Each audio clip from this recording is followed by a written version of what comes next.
Bom, a gente tem que ter noção, ou melhor, tem que ter em mente, que em uma aeronave você não vai ter somente um sistema. Você vai ter sempre sistemas trabalhando juntos. Você não tem todos os equipamentos trabalhando em corrente contínua, assim como você não tem todos os equipamentos trabalhando em corrente alternada. Por quê? Até por questão de segurança. Se você tem a falha de um sistema, você precisa ter um sistema de backup. E aqui a gente vai entender como que é essa combinação. Normalmente, a gente utiliza um gerador de corrente alternada que tem sua saída retificada para a corrente contínua, poupando tamanho e componentes móveis no motor.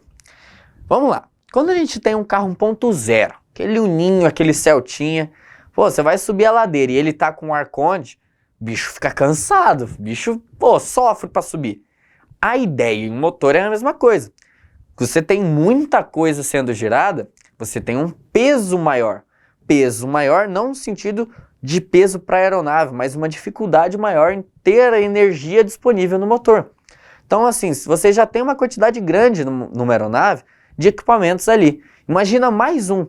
E a grande diferença entre um alternador e um dínamo é que o dínamo, ele tem um peso maior, ele é mais pesado. Então você teria dois sistemas girando ali, pesando para o seu motor. Então, o que é o normal, a via de regra nas aeronaves? Você tem a presença de um alternador que a saída dele, ou seja, o que é produzido por ele passa por um circuito retificador. Para quem já viu o módulo de eletricidade básica, ou agora já está meio esquecido, vou relembrar aqui. Esse circuito retificador faz o quê?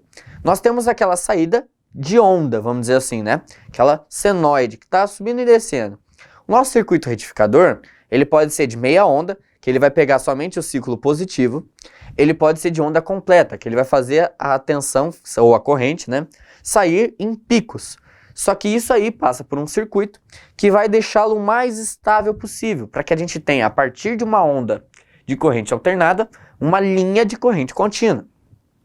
A gente pode ter a presença de inversores. O que é inversor? A gente vai estudar um pouquinho, mas como o nome já diz, ele vai inverter algum funcionamento.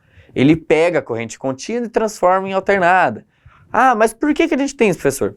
Depende. Às vezes você precisa de uma corrente contínua de uma tensão mais baixa, ele vai fazer como se fosse um papel até de um transformador. Mas a gente vai entender como ele funciona mais para frente. Vamos atropelar não. A combinação dos sistemas de corrente contínua e corrente alternada, ela normalmente inclui uma fonte auxiliar de corrente contínua. Como que a gente utiliza essa? Geralmente é a bateria.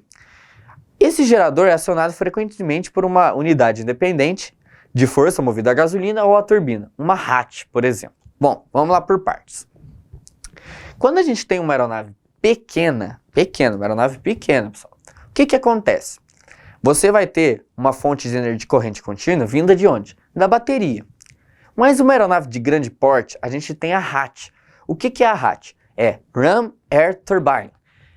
Você já pode ter visto, às vezes, em algum canal aí no YouTube, você já pode ter acompanhado esse exemplo. Mas uma aeronave de grande porte, se tudo falhar, você vai ter ainda uma turbininha, um ventilador, praticamente um catavento, que cai na barriga do avião quando todos os sistemas falham, para ter uma geração de energia de emergência.